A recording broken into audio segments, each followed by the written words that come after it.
Hello, my name is Jeanette Camara, and my presentation today is doing a business intelligence analysis on quick service restaurants.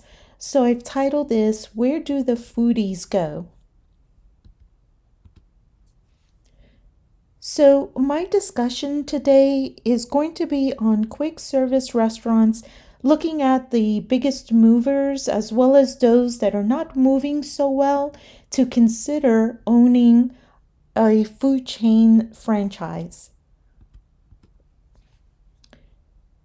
By first analyzing the top 5 QSR rankings recorded by the QSR magazine in 2019, my top 5 were McDonald's, Starbucks, Chick-fil-A, Taco Bell, and Burger King.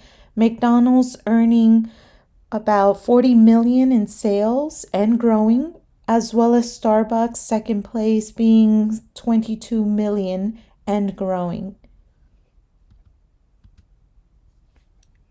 So I've considered Starbucks and looked at it and by the trend analysis, and even though Subway came first with the top units at 23,802, Starbucks were second with 15,041 units in 2019.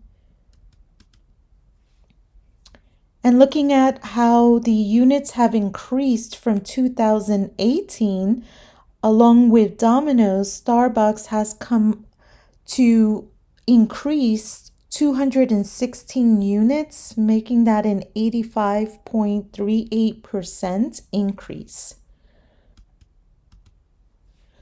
Unfortunately, with the top 5, there's also a bottom 5 according to the QSR ratings.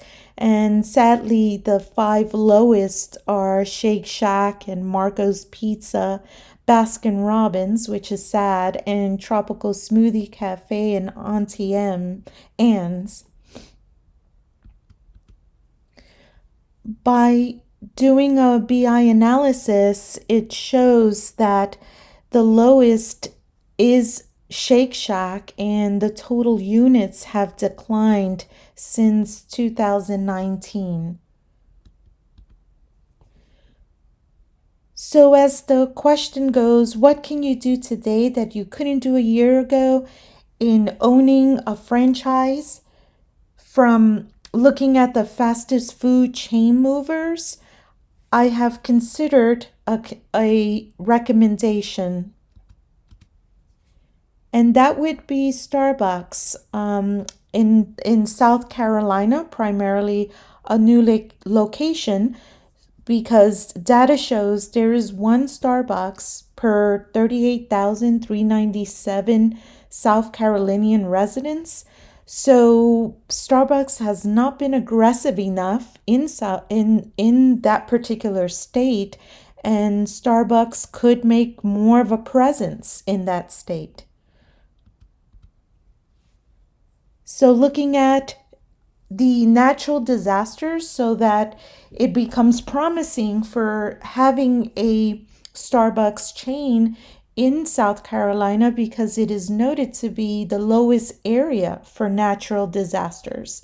Actually, the sum number for South Carolina was 30, and it was one of the 3 lowest states for such disasters.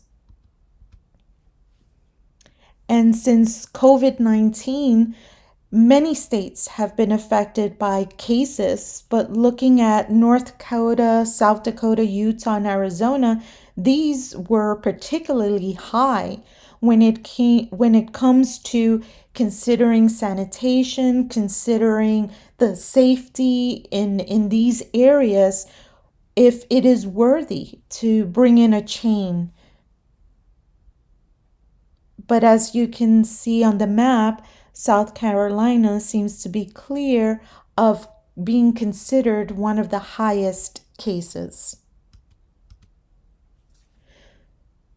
So for Starbucks, return on investment if a chain is to open in South Carolina. 2018 shows a 26.02%. 2019 skyrocketed to 44.87%. And 2020, it went down, but needless to say, COVID-19 impacted a lot of service restaurants. So it is slowly up climbing, but it has that potential to spike. And looking at the stock percentages just from February at 46.68%, in March increased by 53.25. So there is a definite within the stock prices an upcline on percentage. So for all those coffee lovers and tourists and passerbys that go to South Carolina, having another Starbucks chain can be a definite benefit and highly recommended. These are my references, and thank you for watching.